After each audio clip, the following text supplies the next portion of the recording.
বান্দা তুমি ভালোবাসার কথা ছিল কাকে? বান্দা তুমি ভালোবাসতে গিয়েছো কাকে? বান্দা তোমার সব কিছুই তো রবের জন্য হওয়ার কথা ছিল, ঠিক না ঠিক? তোমার ভালোবাসার স্বার্থ হবে রবের সন্তুষ্টি, তোমার ঘৃণা করার স্বার্থ এটাও হবে রবের সন্তুষ্টি, তোমার টাকা খরচ করা এটাও হবে রবের সন্তুষ্টি। তুমি টাকা খরচ করবে না, কোথাও কোনো সাহায্য সহযোগিতা করবে না, এটাও হবে শুধুই বলেন কার জন্য? হাদিসে আল্লাহ রাসূল সাল্লাল্লাহু আলাইহি ওয়াসাল্লাম এই কথাটা বলে দিয়েছেন, বলে মান আহাব্বা লিল্লাহ ওয়া আবগাদা লিল্লাহ ওয়া আ'তা লিল্লাহ ওয়া মানা লিল্লাহ ফাকাদ ইসতাকমালাল ঈমান। মান আহাব্বা লিল্লাহ ওয়া আবগাদা লিল্লাহ ওয়া আ'তা লিল্লাহ ওয়া মানা লিল্লাহ ফাকাদ ইস্তাকমালাল ঈমান। আল্লাহর হাবিব বলে, বান্দা তুমি যদি এই কাজগুলো আল্লাহর জন্য করো, কাউকে ভালোবাসো, কাউকে ঘৃণা করো, কাউকে কিছু দান করো, কাউকে কিছু দান করা থেকে বিরত থাকো, এই সব কিছু রবের জন্য হয়, তাহলে শোনো ফাকাদ ইস্তাকমালাল ঈমান, তোমার ঈমান তাহলেই পূর্ণতা লাভ করবে। তাহলে আল্লাহর জন্য আমাদের করার কথা ছিল, আমরা কার জন্য করি? 6 নাম্বার কারণ হলো কাফেরদের অনুসরণ। কাফেরদের বলেন কি অনুসরণ করা হয় কি হয় না? তারা যেই ড্রেস গায়ে দেয় তুমি ওইটা গায়ে দাও। বান্দা তুমি উম্মাদ হয়ে গিয়েছো, পাগল হয়ে গিয়েছো। ওই বান্দার ড্রেসের ভিতরে, পোশাকের ভিতরে সমকামিতার চিহ্ন পাওয়া যায়। তাদের দেশে এগুলো বৈধ তো। ওই পোশাকের ভিতরে সমকামিতার চিহ্ন পাওয়া যায়, সমকামিতার সিম্বল পাওয়া যায়। বান্দা তুমি এই পোশাক নিজের টাকা দিয়ে সন্তানের হক নষ্ট করে, পরিবারের হক নষ্ট করে পোশাক বানাও, গায়ে দেওয়ার হাত আর প্রচার করো, নাউজুবিল্লাহ।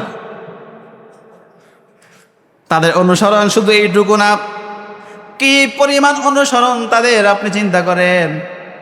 ওই খেলোয়াড়ে যেইভাবে চুল কাটে, এই বান্দাও এইভাবে চুল কাটে। ওই খেলোয়াড়ের গায়ে যেই পোশাক, এই বান্দার গায়েও এই পোশাক। ওই খেলোয়াড়ের যেই পতাকা, এই বান্দারও এই। হায় হায়, গাড়ির ভিতরে, বাড়ির ভিতরে, রাস্তা ঘাটে, পথে মাঠে, মাথায়, ঘরে, আমাদের মুসলিম ভাইদের জন্য, ফিলিস্তিনের জন্য যত আন্দোলন হয়েছে, যতগুলো পতাকা বানানো হয়েছে, এই বান্দার হাতে একটা পতাকা উঠলো না, একটা প্রতিবাদ উঠলো না, একটা টাকা ফিলিস্তিনের জন্য দানও করলো না। এই যে বললাম, মসজিদেও দেয় না, বাবা মাকেও দেয় না। এই বান্দায় কিসের প্রচার করে, কিসের প্রমোট করে? হায় হায়, মানুষ এত বেশি উম্মাদ হয় কি করে? সুবহানাল্লাহ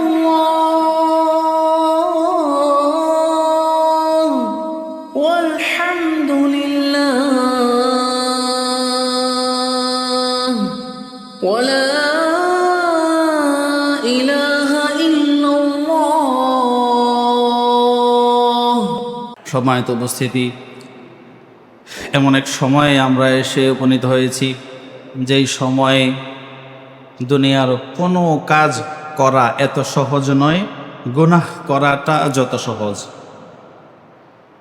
আমরা যদি গুনাহ করাটা সহজ, শুধু গুনাহ করতাম, তাহলেও একটা কথা ছিল।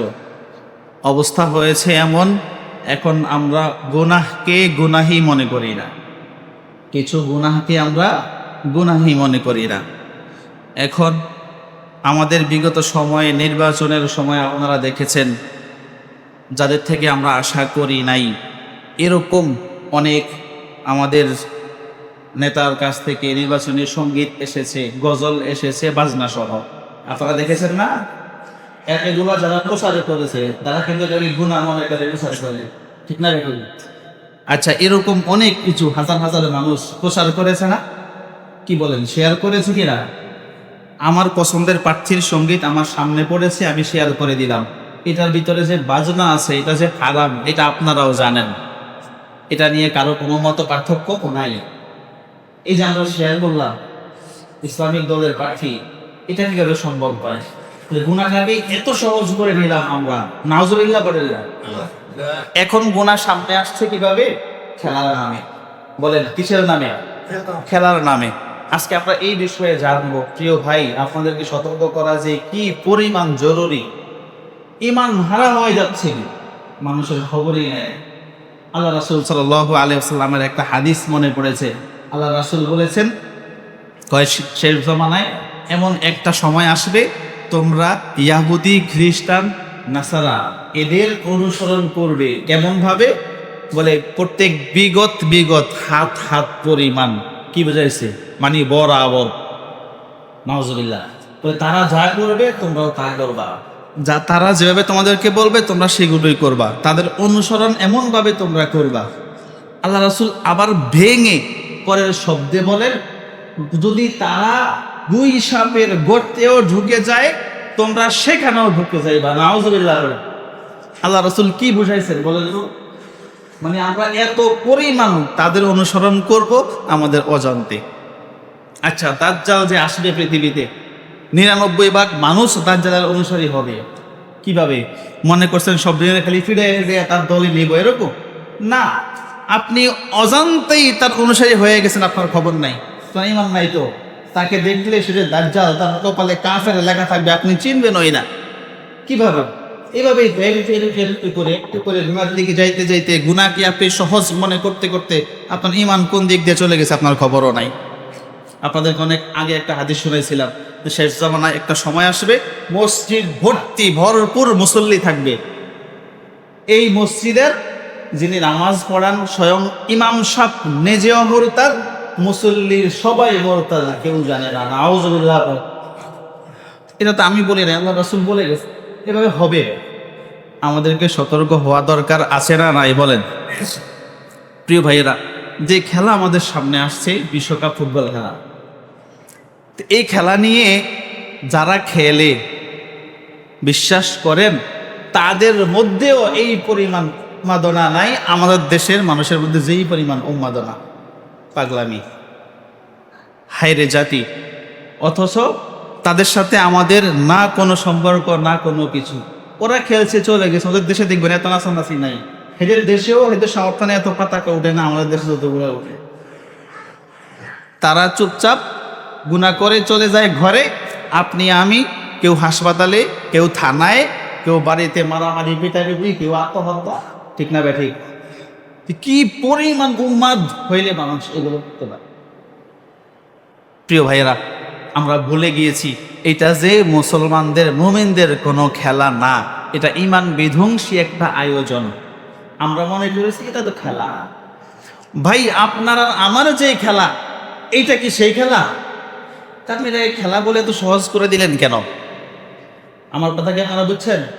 আমরা অনেক সময় বাচ্চাদেরকে নিয়ে, আমাদের মাদ্রাসা ছাত্রদেরকে নিয়ে অনেক সময় আমরা খেলি। তা আমাদের এই খেলা আর এই প্রচলিত বিশ্বকাপ খেলা দুইটা কি এক? তা আপনি এটাকে খেলা বলে এত সহজ করে দিলেন? এটা সহজ না, এটা কঠিন। এটা কত কঠিন, কত ঈমান বিধ্বংসী, আমরা একটু করে জানার চেষ্টা করি। আসেন, আল্লাহ আমাদেরকে তৌফিক দাও, বলেন আমিন। প্রথমে মাসআলা শুনেন, যদিও সবাই শোনা প্রয়োজন, সবাইকে একসাথে করতে পারবো না এক সময়, আমরা বলে ফেলি। সেটা হলো খেলা কিভাবে জায়েজ, কিভাবে না জায়েজ। আপনাদেরকে অনেক আগে একটা মাসালা বলেছিলাম, 3-4টা শর্ত বলেছিলাম। ইদানিং এবার খেলাকে সামনে নিয়ে আরও অনেক ঘাটাঘাটি করে পাইলাম কোনো জায়গায় 5টা, 4টা, 6টা শর্ত দিয়ে খেলাকে জায়েজ করেছে। তো এই কথাগুলোকে আমাদের মুহতারাম আরেফ বিন হাবিব, নুর ইসলাম আলিপুরি, ভালো ভালো আমাদের দেশের পরিচিত ফকিহ যারা সহজ করে দিয়েছেন, 2-3টা শর্তের মধ্যে নিয়ে এসেছেন, বললে সহজে আপনারাও বুঝবেন। এই যে খেলা, শুধু খেলা ইসলামে অবৈধ না, খেয়াল করেন, খেলাধুলা, আনন্দ, উৎসব এগুলো ইসলামে অবৈধ না। তবে ইসলামের কিছু নির্দেশনা, নীতি, নিয়ম আছে না নাই? এগুলো আপনাকে মানতে হবে, তারপরে আপনি খেলতে পারবেন। প্রচলিত খেলার মধ্যে যার একটাও অনুসরণ করা হয় না, এজন্য এটা খারাপ, এটা জায়েজ নেই। আমরা আমাদের সব খেলার মতো এটাকে মিলাইলে কখনো হবে না। এবার আসেন সেই শর্তগুলো কি। তাহলে আমরা বুঝলাম খেলা অবৈধ না, তবে কিছু শর্ত মেনে খেলতে হবে যেগুলো বর্তমান খেলার মধ্যে পাওয়া যায় না। 1 নাম্বার শর্ত, খেলা জায়েজ হওয়ার জন্য 1 নাম্বার শর্ত হলো এই খেলার দ্বারা আপনার দুনিয়াবি কোনো লাভ হতে হবে, কোনো ফায়দা হতে হবে। কি? শারীরিক সুস্থতা, ব্যায়াম, মানসিক প্রশান্তি খেলার মাধ্যমে হয় না, এটা দুনিয়াবি ফায়দা, আপনার শারীরিক ফায়দা, এটা থাকতে হবে 1 নাম্বার শর্ত। 2 নাম্বার শর্ত যেটা, এটা কি অনেকে ভেঙে ভেঙে লম্বা করেছেন। সময় সেভ করতে হবে, অপচয় করা যাবে না, অর্থ অপচয় করা যাবে না, এই করা যাবে না, অনেক লম্বা করেছেন। সহজে বলা যায় 2 নাম্বার শর্ত হলো শরীয়ত পরিপন্থী কোনো কাজ হতে পারবে না, শরীয়ত অনুমোদিত নয়, শরীয়ত সাপোর্ট করে না, গুনাহ হবে, এমন কোনো কাজ খেলার মধ্যে রাখা যাবে না। এই 2টা শর্ত প্রধানত আপনি বুঝলে আরগুলা সমস্যা নাই। তারপরেও আরেকটা শর্ত বলি, সেটা হচ্ছে কারো ক্ষতি করা যাবে, কারণ কারো যে আপনি ক্ষতি করবেন না, এটাও তো শরীয়তের মধ্যে চলে এসেছে, তাই আমরা সহজ করে নিলাম। হ্যাঁ, এই শর্তগুলো যদি মেনে আপনি খেলতে পারেন কোনো অসুবিধা নাই। বর্তমান প্রচলিত খেলার মধ্যে একটা পাওয়া যায়, আপনারা বলেন তো কোনটা? শারীরিক ব্যায়াম, এটা পাওয়া যায়। আর বাকি যা শর্ত বললাম এগুলার একেবারে ছিটে মোটাও পাওয়া যায়। 3টা শর্ত যদি পরিপূর্ণ না পাওয়া যায় এই খেলা জায়েজ হবে? বলেন, 3টা শর্ত পরিপূর্ণ না পাওয়া গেলে এই খেলা জায়েজ হবে? যেই খেলা জায়েজ নাই সেই খেলা দেখাও জায়েজ নাই। বলেন, যেই খেলা জায়েজ নাই সেই খেলা দেখাও জায়েজ। কোনো গুনাহ হচ্ছে, আপনি দাঁড়া দাঁড়ায় দেখতেছেন, মজা নিতেছেন, এটা কি ভালো কাজ? উত্তর দেন, এটা কি ভালো কাজ? যেই খেলা জায়েজ নাই সেই খেলা দেখাও জায়েজ। এবার আসেন আনন্দ করা, আনন্দ প্রকাশ করা, হাততালি দেয়া। বাঙালি এই পরিমাণ পাগল হয়েছে, দোয়াও করে, মান্যত করে, নাউজুবিল্লাহ পড়েন না। শুধু আনন্দ করছে, হাততালি দিচ্ছে এইটুকু না, কি করে? দোয়া করে, মান্যত করে। কোন গুনাহের কাজের জন্য দোয়া করা, ইসলাম নিয়ে মশকরা করা, নাউজুবিল্লাহ করা। গুনাহের জন্য দোয়া করা, ইসলাম নিয়ে কি করা? মশকরা করা। ওই বলে ওরা তো সেজদা দেয়, শুকরিয়া আদায় করে, বাট আগে খেলার আগে দোয়া করে। এ মুসলমান খেলোয়াড়, এই মুসলমান রাষ্ট্র, এই খেলার আগে কি করে? আল্লাহর কাছে সাহায্য চায়।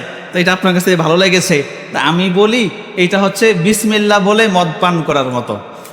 আল্লাহর কাছে দোয়া করে বিসমিল্লাহ পরে হারাম কাজ শুরু করে দিয়েছে। আচ্ছা বলেন তো, মুসলিম খেলোয়াড় যারা মাঠে নামে এদের সবার পোশাকি টাকনুর হাঁটুর নিচে থাকে, তো এটা কি হলো? ও তো যেটা করতেছে এটা গুনাহ করতেছে। সে গুনাহ করার আগে বিসমিল্লাহ পড়লে কি গুনাহ হালাল হয়ে যায়? উত্তর দেন, গুনাহ হালাল হয়ে যায়? সারা পৃথিবীর সব মুসলমানরা মিলে যদি মদ খায়, নাউজুবিল্লাহ, মদ খাওয়া হালাল হয়ে যাবে? তাহলে প্রিয় ভাই, এজন্য আনন্দ প্রকাশ করা যাবে না। আনন্দ যদি প্রকাশ করেন হাততালি দেন, হ্যাঁ, তারপরে এই যে দোয়া করেন, এগুলা করেন, এটা 2 সুরত। বলেন কয় সুরত? একটা হলো এমনিতেই এটা গুনাহ, আপনি জানেন, শয়তানের ধোকায় পড়ে, শয়তানের ধোকায় পড়ে আপনি এবার অনিচ্ছাবশত দেখে ফেলেছেন, হ্যাঁ, এটা গুনাহ, জেনে এমনিতে আনন্দ প্রকাশ করেছেন, হাততালি দিয়েছেন, আপনি ফাসেক, আপনার গুনাহ হয়েছে, কিন্তু ঈমান নষ্ট হয় নাই। যে গুনাহটাকে, এই খেলাটাকে সহজ মনে করে, গুনাহ না মনে করে আনন্দিত হয়েছে, সে মুশরিক, সে আল্লাহর সাথে কুফরি করেছে, তার ঈমান চলে গিয়েছে। জোরে পড়েন নাউজুবিল্লাহ। তাহলে আনন্দ প্রকাশ করা, হাততালি দেয়া। আরে অনেকে তো আরো কঠিন করে বলেছেন, আমি বললাম সহজ পদ্ধতি যেটা এটা। অনেকে কঠিন করে বলেছেন কি, কোনো গুনাহের কাজে আনন্দিত হলে তার ঈমান থাকে না, নাউজুবিল্লাহ পড়েন। এই কথাটাও আছে, এটা হলো একটু কঠিন কথা, আমি সহজটা আপনাদেরকে বললাম। চিন্তা করেন তো প্রিয় ভাইয়েরা, আমরা কোন দিকে যাচ্ছি? আমরা এই কথাগুলোকে এইভাবে ভাবি, আমরা মনে করি একটা খেলা দেখলাম আর কি। এরপরে দেখেন এই খেলাটা হারাম হওয়ার পিছনে আমাদের ঈমান ধ্বংস করবে, আমাদের জন্য ক্ষতিকর এমন কতগুলো বিষয় আমি চিন্তা ভাবনা করে, পড়াশোনা করে, ঘাটাঘাটি করে 10টা বিষয় নোট করেছি। বলেন কয়টা? তাহলে আমাদের হারুন আল মাদানী সাহেব, আমাদের মুস্তাকুন নবী সাহেব, আমাদের জেলা জামে মসজিদের খতিব ওনাদের দুজন রেজি জ্ঞান, ওনারা 20টা 25টা 30টা 50টা বাইরে দিতে পারবে আপনাদের। মানে এইটা যে হারাম, এটা যে মানে বিধ্বংসী, এরকম কারণ আমি বাইরে করছি কয়টা বলে না, কয়টা? 10টা। আপনারা আমাদের মুরব্বী যারা, তাদের কাছে যান, এটা 50টা বের করে দিবে আপনারে। আপনার কাছে গুনাহ এটা এত সহজ হয়ে গেল, এই গুনাহটা এত সহজ করে নিলেন আপনি। শুনেন, 1 নাম্বার, সতর ঢাকা, এটা ফরজ। এটা কি? এটা ছোট বিষয় না, মানে এই যে সাধারণ কোন একটা গুনাহ করল এমন না, এটা ফরজ। বলেন এটা কি? এই খেলার মধ্যে এই ফরজটা কি আদায় হয় ব্যাখ্যা করে বলার সময় আমাদের হাতে নাই, এইটুকু শুধু বলে শেষ করলাম। এই 1 নম্বরে ফরজ লঙ্ঘন হওয়ার মতো একটা বিষয় আমরা পাইলাম। আমার কথা বুঝছেন? তাহলে 1 নাম্বার এখানে সতর। এই খেলাটা এমনই ইতিহাস থেকে কিভাবে হয়ে আসছে, এখনও এইভাবে হচ্ছে, এর ব্যতিক্রম আমরা কখনো দেখি নাই। তাহলে ছতর খোলাটা ফরজ। প্রথম নাম্বারে আপনি খেলার নিয়ত করে মাঠের দিকে আগাইতে হইলেই ফরজ, এটা লঙ্ঘন করতে হবে। চিন্তা করছে? এটা 1 নাম্বার পাইলাম। 2 নাম্বার জুয়া। বলেন 2 নাম্বার জুয়া। এটা যে মানে আমাদের জন্য কত ক্ষতিকর, এটা যে বিধ্বংসী, এটা গুনাহের কাজ, এটা যে হারাম। 2 নাম্বার শর্ত হলো জুয়া। এই খেলাটাই তো জুয়া, এই খেলাটাই কি জুয়া। জুয়া মানে কি বুঝছেন? শুধু টাকা দিয়ে জুয়া না, এই মানে যত টাকার আদান প্রদান হয়ে খেলা, এই সবগুলো জুয়ার অন্তর্ভুক্ত। ব্যাখ্যা করার সময় আমাদের হাতে কম, বুঝেন এটা জুয়া। এবার এই জুয়াটা শুধু খেলে যারা যারা আয়োজক, সেখানে হয় তা না, সারা পৃথিবীতে প্রত্যেকটা দেশে, জেলায়, গ্রামে, গঞ্জে হাজার কোটি কোটি মানুষের, কত হাজার বিলিয়ন বিলিয়ন ডলার মানুষ এটার পেছনে জুয়া ধরে ধরে টাকা নষ্ট করে। এটা কথা হাসান না মিছা? কি পরিমাণ জুয়া! সারা পৃথিবীর সব চাইতে বড় বড় জুয়ার আসরগুলো হলো এই খেলাগুলো। ভাই, আপনি এটাকে এত সহজ করে নিলেন।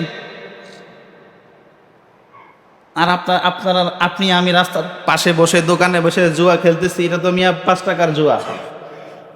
আর এই জুয়ার ভিতরে সারা পৃথিবী উন্মাদ হয়ে লড়তেছে। ওই বেটারে জীবনে চিনেও না, দেখেও নাই, ওর দেশের সাথেও কোনো সম্পর্ক নাই, এখানে বৈশা বৈশা তার নামে জুয়া ধরে দুজনে মিলা। ওই কয় গোল দিলে দিমু এত, এই কয় আমি দিমু এত, দুজনে মিলা লক্ষ লক্ষ টাকার জুয়া। হয় কি হয় না? 2 নম্বর, সংক্ষেপ করে বলতেছি প্রিয় ভাইয়েরা, দেখেন। 3 নম্বর, নগ্নতা এবং পতিতাবৃত্তি। নগ্নতা এবং পতিতাবৃত্তি। অবাক হয়ে যাবেন, খেলা তো যারা খেলে, ওখানে যারা যায়, যারা সেখানে ডান্স করে, খেলা সংশ্লিষ্ট কর্তৃপক্ষ বা যারা কাজ করে, এদের সবার পোশাক হলো নগ্নতায় ভরা। ঠিক না? ঠিক। আপনি যে বসে বসে দেখতেছেন, এগুলো কি আপনি দেখেন না? বলে না, এগুলো কি আপনি দেখেন না? তো যেই বেটায় বলছে এই খেলা দেখা কোনো সমস্যা নাই, তার ইমানে সমস্যা আছে। আমি এখন 3 নাম্বার বলতেছি, আরো 7টা সামনে আছে। এই নগ্নতা এগুলো যে দেখে, ওর চোখে এগুলো পড়ে না? আলেম বলবো না তাদেরকে, টুপিওয়ালা পাঞ্জাবিওয়ালা এমন মানুষও আছে, এটাকে সহজ করে নিয়েছে, বলে এমনিতে দেখলে অসুবিধা নাই। ওই বেটা আমার সামনে দাঁড়ায় উত্তর দাও সাহস থাকলে, তো এই নগ্নতা যে চোখে আসতেছে, গুনাহ হবে কি হবে না? ওই যে আল্লাহ রাসূল বলছে, ওই ইমাম সাহেবেরও ইমান নাই, মুসল্লিদেরও ইমান নাই, কারোই কোনো খবর নাই। ওই সময় মনে হয় সামনে আসছে, আল্লাহ হেফাজত করে, বলে না আমি। ওর আলেম হয়ে কি করে? প্রিয় ভাই, পায়ে হাত থেকে বলি, ওদের কথা শুনবেন না, ইউটিউবে পাওয়া যায় ওদের কথা। এগুলো সহজ কথা, আপনারাই তো বুঝেন। এই নগ্নতা দেখাটা কি জায়েজ? তো আপনি দেখতেছে আর বলতেছে এটা খেলাই তো, এটা খেলাই তো। ওর মাথা নষ্ট হয়ে গেছে, পচে গেছে, সঠিকটা এখন তার মাথায় আসে না, বুঝে না এটা খেলা। প্রিয় ভাইয়েরা, সংক্ষেপ করে বলি, 4 নাম্বার, সময়ের অপচয়। বলেন 4 নাম্বার। বান্দা, তুমি তো মুহাম্মাদের উম্মত, আল্লাহর বান্দা। তোমার জীবনের প্রতিটি সেকেন্ড, প্রতিটি মিনিট, তোমার জীবনের প্রত্যেক মুহূর্তের মূল্য কি পরিমাণ তুমি জানো নাকি? কাল কিয়ামতের ময়দানে 5টি প্রশ্নের উত্তর দেওয়ার আগে বান্দাকে এক চুল পরিমাণও জায়গা থেকে লড়তে দেয়া হবে না। তার মধ্যে 1 নাম্বার প্রথম প্রশ্ন হবে, বান্দা তোমাকে আমি যেই সময় দিয়েছিলাম, হায়াত দিয়েছিলাম, বলো তুমি এই হায়াত, এই সময় কোন কাজে ব্যয় করেছ? ওই দিন আল্লাহর সামনে দাঁড়িয়ে, রাসূলের সামনে দাঁড়িয়ে কি জবাব দিবেন? যখন এই দৃশ্য আপনার সামনে পড়বে, বান্দা জীবনেও, মাসেও, বছরেও ফজরের জামাতে বান্দা উপস্থিত হতে পারলো না, তাহাজ্জুদ নামাজ সারা জীবনে একদিনও বান্দার আমল নামায় নাই, কিন্তু খেলাকে উপেক্ষা করে বান্দা সারা রাত জাগন ছিল, প্রত্যেক রাত 2 মাস টানা 1 রাতও ঘুমায় নাই। যখন এই দৃশ্য সামনে আনা হবে, আল্লাহর সামনে, রাসূলের সামনে, বলো তুমি তখন মুহাম্মাদের উম্মত এই কথা দাবি করবে কোন চেহারা নিয়ে? কথাগুলো বুঝেন? কথাগুলো বুঝেন? তাহলে 4 নাম্বার কারণ হলো, ও প্রচুর পরিমাণ সময় নষ্ট হয় কি হয় না? তাও কোন সময়গুলো? শেষ রাতের, গভীর রাতের সময়গুলো। প্রিয় ভাইয়েরা, সময় আমাদের হাতে কম, সামনের পয়েন্টে চলে যাই। 5 নাম্বারে কারণ হলো, এই খেলার মাধ্যমে কাফেরদের প্রতি ভালোবাসা প্রদর্শন হয়, হয় কি হয় না? এই খেলার মাধ্যমে কাফেরদের প্রশংসা করা হয়, এই খেলার মাধ্যমে কাফেরদেরকে, গুনাহের কাজকে প্রমোট করা হয়, প্রচার করা হয়, হয় কি হয় না? এটা তো আপনারা বুঝেন। আচ্ছা বলেন তো, এগুলাকে আর ব্যাখ্যা করে আপনাদের কি বোঝানোর কোনো দরকার আছে? তাহলে এই খেলার মাধ্যমে কাফেরদের প্রতি ভালোবাসা প্রদর্শন হয়, প্রশংসা হয়, প্রমোট করা হয়, প্রচার করা হয়। বান্দা কি পরিমাণ পাগল হলে, কি পরিমাণ তাদের আশেক হলে, তাদের প্রতি অনুরাগী হলে বান্দা জমি বিক্রি করে, নিজের জমি বিক্রি করে বান্দায় গরু খাবায়, বান্দায় পতাকা বানায়। তুমি যে গরুটা বিক্রি করেছো, এই গরুটা তোমার পরিবারের সবার, ঠিক না ভাই? ঠিক। যে জমিটা তুমি বিক্রি করেছো, এই জমিটা তোমার সন্তানের হক, ঠিক না ভাই? ঠিক। এই জমি তুমি বিক্রি করে সন্তানের হক নষ্ট করে বান্দা কাফেরদের অন্যায়ের প্রচার প্রসারে তুমি টাকা খরচ করতেছো। নাউজুবিল্লাহ বলেন। কথা বুঝতেছেন? সন্তানের হক নষ্ট করে, পরিবারের হক নষ্ট করে, কাফেরদের আনন্দ উৎসবকে প্রমোট করে বান্দায় প্রচার করে, সে আবার দাবি করে সে নাকি মুসলমান। সে দাবি করে সে নাকি, দেখেন তার বাবা মাকে সে ঠিক মতো ভাত দেয় না, মসজিদে 100 টাকা চাঁদা, 6 মাস বাকি, গরু বিক্রি করে, জমি বিক্রি করে পতাকা বানায়। কার পতাকা বানাইলা তুমি? উত্তর দেন। কার পতাকা বানাইলা? কোন স্বার্থে বানাইলা? যারা আমাদেরকে কবর দেয়, আর্জেন্টিনা, ব্রাজিল, তারা কি ফিলিস্তিনের পক্ষে না বিপক্ষে? পক্ষে না বিপক্ষে? আমার ভাইদের গলায় পাড়া দেয় যে, আমার ভাইদেরকে হত্যা করে যে, ইসরায়েলের বন্ধু হিসাবে তার পাশে থাকে যে, তাকে প্রসার করেন আপনি, আপনার সন্তানের হক বিক্রি করে আপনি আবার নিজেকে কে করে মুসলমান দাবি করেন? আমাকে বুঝান। প্রিয় ভাইয়েরা, আল্লাহ তাআলা সূরা বাকারা এর 208 নম্বর আয়াতে বলে, ইয়া আইয়ুহাল্লাযীনা আমানু দুখুলু ফিস সিলমি কাফা। আল্লাহ তাআলা বলে, যারা ঈমান এনেছো তোমরা শোনো, তোমরা শুধু ঈমান এনেছো এইটুকু যথেষ্ট না, তোমরা ইসলামের ভিতরে, দ্বীনের ভিতরে পরিপূর্ণভাবে প্রবেশ করো। বলেন কিভাবে? এই আয়াতের শানে নুজুল হলো, ইহুদিরা, অন্যান্য মুশরিকরা যখন নতুন নতুন ইসলাম গ্রহণ করেছে, তাদের মধ্যে আগের ধর্মের প্রতি, আগের কৃষ্টি কালচারের প্রতি একটু আবেগ, আগ্রহ, অনুরাগ ছিল।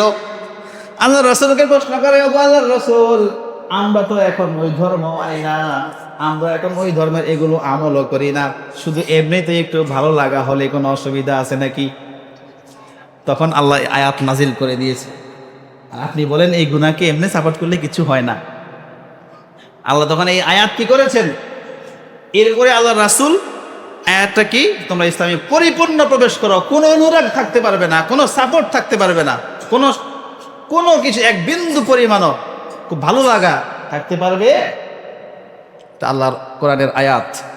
এবার হাদিসে ঠিক সেম প্রশ্নের উত্তর আল্লাহ রাসূল হাদিসে বলে, খেয়াল করেন, লাইসা মিন্না মান তাশাব্বাহা বিগাইরিনা। আল্লাহর হাবিব সাল্লাল্লাহু আলাইহি ওয়াসাল্লাম বলেন, ও আমার উম্মতেরা শোনো, লাইসা মিন্না, তুমি আমার দলের অন্তর্ভুক্তই না, আমাদের মধ্যে ইসলামের মধ্যেই তোমার কোনো অংশ নাই। কার জন্য? বলে মান তাশাব্বাহা বিগাইরিনা, যে আমি ছাড়া, আমার দিন ছাড়া অন্যদের সাথে সাদৃশ্য রাখে, অন্যদের কৃষ্টি কালচার অনুসরণ করে, তার জন্য আমার মধ্যে, দিনের মধ্যে এক বিন্দুও কোনো অংশ নাই। আল্লাহ রাসূল বলেছেন।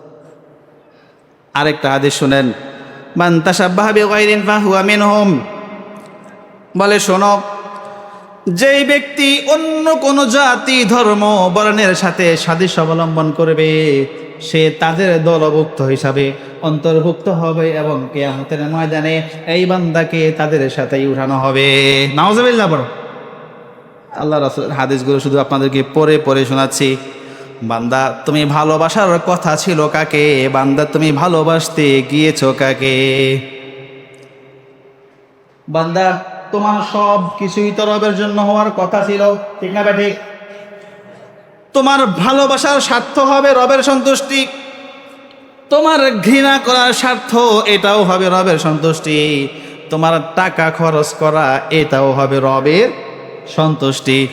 তুমি টাকা খরচ করবে না, কোথাও কোনো সাহায্য সহযোগিতা করবে না, এটাও হবে শুধুই, বলেন কার জন্য? হাদিসে আল্লাহ রাসূল সাল্লাল্লাহু আলাইহি ওয়াসাল্লাম এই কথাটা বলে দিয়েছেন। বলে মান আহাব্বা লিল্লাহ ওয়া আবগাদা লিল্লাহ ওয়া আ'তা লিল্লাহ ওয়া মানআ লিল্লাহ ফাকাদ ইসতাকমালাল ঈমান। মান আহাব্বা লিল্লাহ ওয়া আবগাদা লিল্লাহ ওয়া আ'তা লিল্লাহ ওয়া মানআ লিল্লাহ ফাকাদ ইস্তাকমালাল ঈমান। আল্লাহ হাবিব বলে, বান্দা, তুমি যদি এই কাজগুলো আল্লাহর জন্য করো, কাউকে ভালোবাসো, কাউকে ঘৃণা করো, কাউকে কিছু দান করো, কাউকে কিছু দান করা থেকে বিরত থাকো, এই সব কিছু রবের জন্য হয়, তাহলে শোনো, ফাকাদ ইস্তাকমালাল ঈমান, তোমার ঈমান তাহলেই পূর্ণতা লাভ করবে। তাহলে আল্লাহর জন্য আমাদের করার কথা ছিল, আমরা কার জন্য করি? 6 নাম্বার কারণ হলো কাফেরদের অনুসরণ। কাফেরদের বলেন কি অনুসরণ করা হয় কি হয় না? তারা যেই ড্রেস গায়ে দেয় তুমি ওইটা গায়ে দাও। বান্দা, তুমি উম্মাদ হয়ে গিয়েছো, পাগল হয়ে গিয়েছো। ওই বান্দার ড্রেসের ভিতরে, পোশাকের ভিতরে সমকামিতার চিহ্ন পাওয়া যায়। তাদের দেশে এগুলো বৈধ তো। ওই পোশাকের ভিতরে সমকামিতার চিহ্ন পাওয়া যায়, সমকামিতার সিম্বল পাওয়া যায়। বান্দা, তুমি এই পোশাক নিজের টাকা দিয়ে সন্তানের হক নষ্ট করে, পরিবারের হক নষ্ট করে পোশাক বানাও, গায়ে দেওয়ার হাত আর প্রচার করো। নাউজুবিল্লাহ। তাদের অনুসরণ শুধু এইটুকু না, কি পরিমাণ অনুসরণ তাদের আপনি চিন্তা করেন। ওই খেলোয়াড়ের যেইভাবে চুল কাটে, এই বান্দাও এইভাবে চুল কাটে। ওই খেলোয়াড়ের গায়ে যেই পোশাক, এই বান্দার গায়েও এই পোশাক। ওই খেলোয়াড়ের যেই পতাকা, এই বান্দারও এই। High high. গাড়ির ভিতরে, বাড়ির ভিতরে, রাস্তা ঘাটে, পথে, মাঠে, মাথায়, ঘরে, আমাদের মুসলিম ভাইদের জন্য, ফিলিস্তিনের জন্য যত আন্দোলন হয়েছে, যতগুলো পতাকা বানানো হয়েছে, এই বান্দার হাতে একটা পতাকা উঠলো না, একটা প্রতিবাদ উঠলো না, একটা টাকা ফিলিস্তিনের জন্য দানও করলো না। এই যে বললাম, মসজিদেও দেয় না, বাবা মাকেও দেয় না।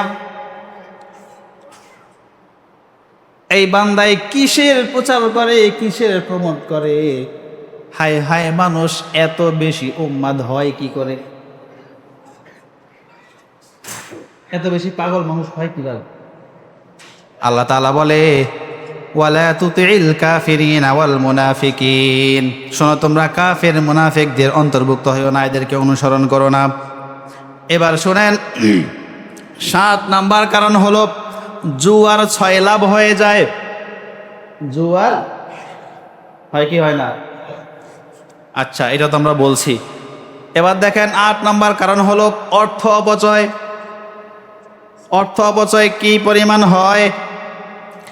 আতশবাজি হয় প্রত্যেক এলাকায়, আতশবাজি হয়, নাচ গান হয়, শোভাযাত্রা হয়, মাদকের আড্ডা হয় কি হয় না?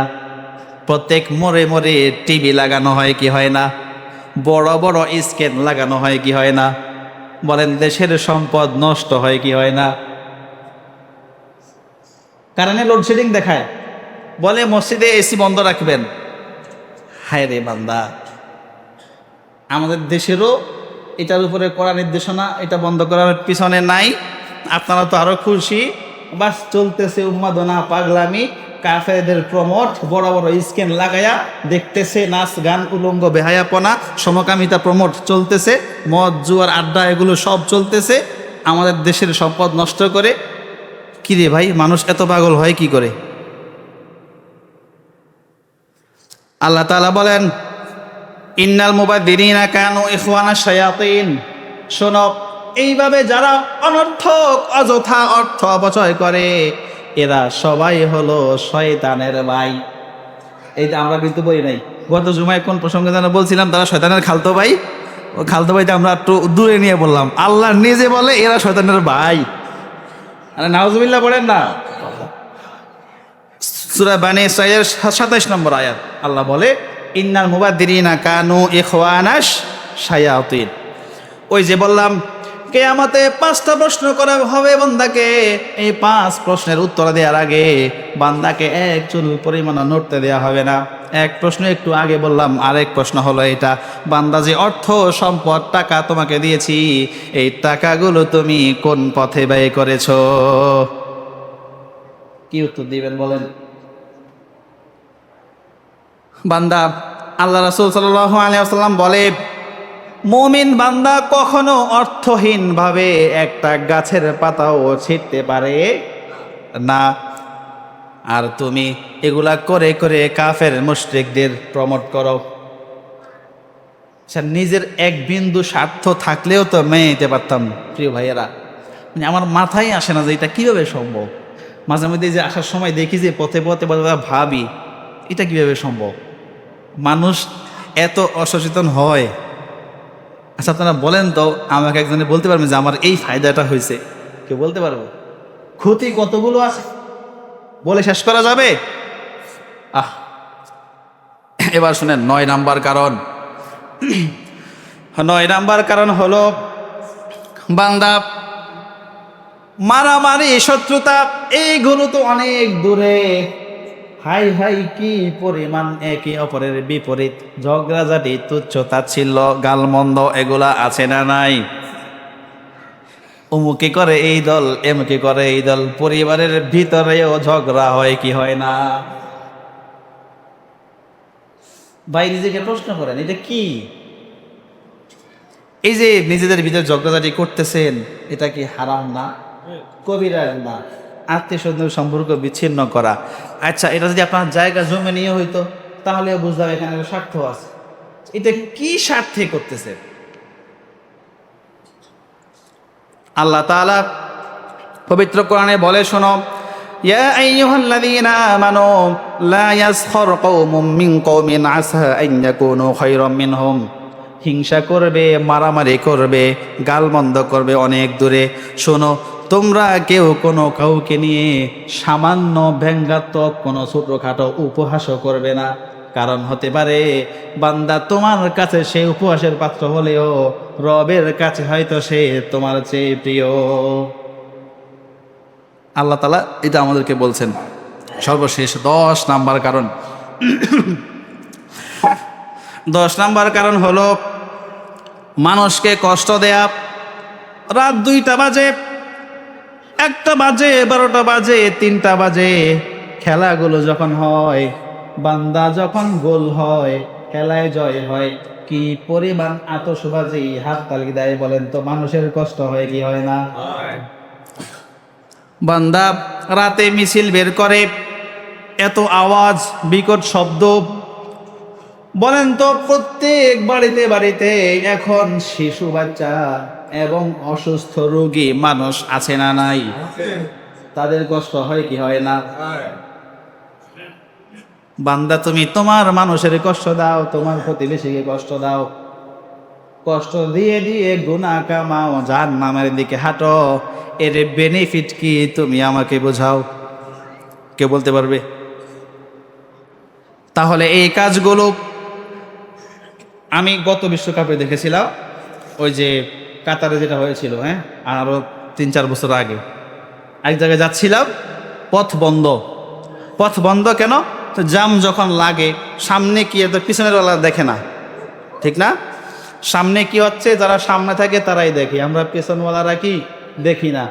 অনেক টাইম, লং টাইম অপেক্ষা করার পরে যখন অতিক্রম করতেছি, তখন দেখলাম বড় একটা স্ক্রিন লাগানো, সবাই মিলে খেলা চায়, রাস্তাঘাট সব বন্ধ করে। এই পথে যদি কোনো অসুস্থ মানুষ আসে, হাসপাতালের দিকে রওনা হচ্ছে, এই লোক যদি এখানে মারা যায়, আচ্ছা কেউ মারাই গেল না, এতগুলো মানুষকে যে কষ্ট দিলা বান্দা, আল্লাহর কাছে কি উত্তরটা দিবে আমাকে বলো? বলেন, এগুলা হয় কি হয় না? একটু ভাবেন, কি জন্য, তার সাথে আপনার কি সম্পর্ক? ওই সব দেশের রাষ্ট্রদূত আমাদের দেশে নাই,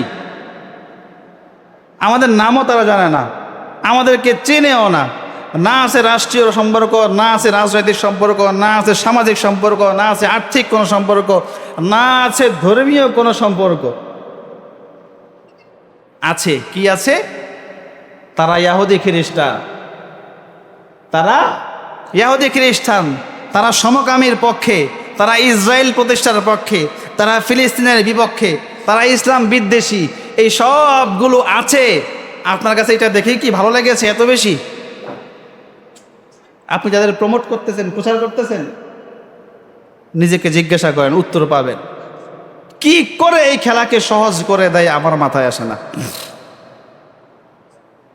ওই যে বললাম, বান্দার ঈমান চলে যায় কোন সময় বান্দায় টেরও পাবে না।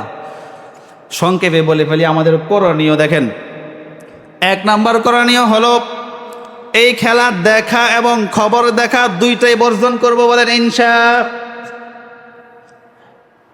দেখবো না এবং তার খবরও রাখবো না। বান্দা যারা গিয়েছে তার কপাল নিয়ে যাক, পারলে তাকে সংশোধন করব, তাকে বোঝাবো, কিন্তু আমি যেন এই উন্মাদনার সাথে শরিক হয়ে আরেকজন সমর্থক বেশি না হয়ে যায়, খেয়াল রাখবো। গুনাহগার মুমিন বান্দা গুনাহকে এত সহজ করে দেখবে, এটা কখনো মুমিন বান্দার দ্বারা সম্ভব না। মুমিন বান্দা গুনাহকে দেখে কেমন? আল্লাহ রাসূল বলে, তুমি দাঁড়িয়ে আছো, তোমার মাথার উপরে একটা পাহাড়, মুমিন বান্দা গুনাহকে এই পাহাড়ের মতো ভয় পায়, ভাবে হায় হায় কখন জানি পাহাড় আমার মাথার উপরে পড়ে আর আমাকে শেষ করে দেয়। ছোট থেকে ছোট একটা গুনাহকে মুমিন এমন ভয় করে। আর যারা ফুজ্জার, যারা ফাসেক, তারা গুনাহকে মনে করে মাছির মতো। মাছি আমার নাকের ডগায় বসলো, আবার এমন করলাম, হাত দিয়ে বাড়ি দিলাম, চলে গেল, সহজ বিষয়। তাহলে যার কাছে গুনাহটা এত সহজ, রাসূলের হাদিস অনুযায়ী সে হলো এই ফুজ্জারের অন্তর্ভুক্ত, নাউজুবিল্লাহ পড়েন। আর মুমিন বান্দা যে, সে হলো এই গুনাহকে এমন কঠিন করে দেখবে। 2 নাম্বার করণীয় হলো আমরা আমাদের অধীনস্থ সবাইকে ফিরাবো, বলেন ইনশাআল্লাহ। আল্লাহ রাসূল বলে, আলা কুল্লুকুম রাইন ওয়া কুল্লুকুম মাসউলুন আন রাইয়াতিহি। বান্দা তোমাদের সবার উপরে দায়িত্ব হলো এটা, তোমাদের সবাই দায়িত্বশীল, তোমাদের অধীনস্থদের জন্য তোমাকে জিজ্ঞাসা করা হবে। সুতরাং আমাদের অধীনস্থ যারা পরিবারে, বাড়িতে আমাদের যারা সদস্য, এদের সবাইকে ফিরানোর দায়িত্ব হলো আমার। এদের সবাইকে ফিরানোর দায়িত্ব কার? আমার। এটা আমরা পালন করব। 3 নাম্বার করণীয় হলো নাহি আনিল মুনকার। যতটুকু সম্ভব সাধ্য অনুযায়ী এটাকে প্রতিহত করব। শক্তি থাকলে হাত দিয়ে শক্তি প্রয়োগ করে এটাকে ফিরিয়ে দেব, না হলে এটার বিরুদ্ধে বলবো, সবাইকে সচেতন করব। এইটুকু যদি না পারি বান্দা, অন্তত নিজে বিরত থেকে অন্তর দিয়ে ঘৃণা করব। এটা হলো 3 নম্বর স্তর, ঈমানের শেষ স্তর। এইটুকু যদি আপনার ভিতরে না থাকে, তাহলে রাসূলের হাদিস অনুযায়ী শোনো, আপনার ভিতরে ঈমানের আর কোনো অংশ নাই। 3 নম্বর কাজ হলো এটা। যদি না করেন তাহলে ক্ষতি কি হবে শুনেন। দাউদ আলাইহিস সালামের জামানায় ওই যে শনিবারে মাছ ধরা নিষেধ ছিল, মনে আছে তো?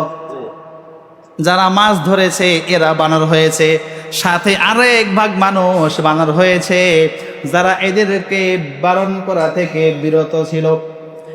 শুধু বেঁচে গিয়েছে তারাই যারা এদেরকে নিষেধ করেছে। যারা চুপ ছিল, সমর্থন করেছে, নিজেরা না করেও তবুও শাস্তির অন্তর্ভুক্ত হয়ে গিয়েছে।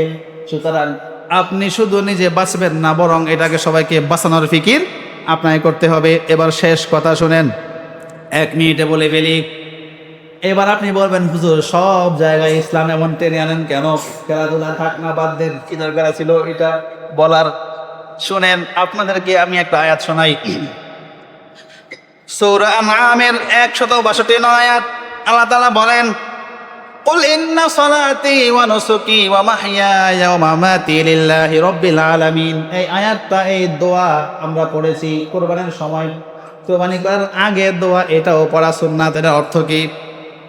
বলে বান্দা, আল্লাহ বলেন, ও নবী, আপনার বান্দাদের উম্মতদেরকে বলে দেন, আমার নামাজ, আমার সালাত, আমার কুরবানি, আমার জীবন, আমার মরণ, আমার জীবনের যা কিছু হবে, এই সব কিছু হলো, বলেন কার জন্য?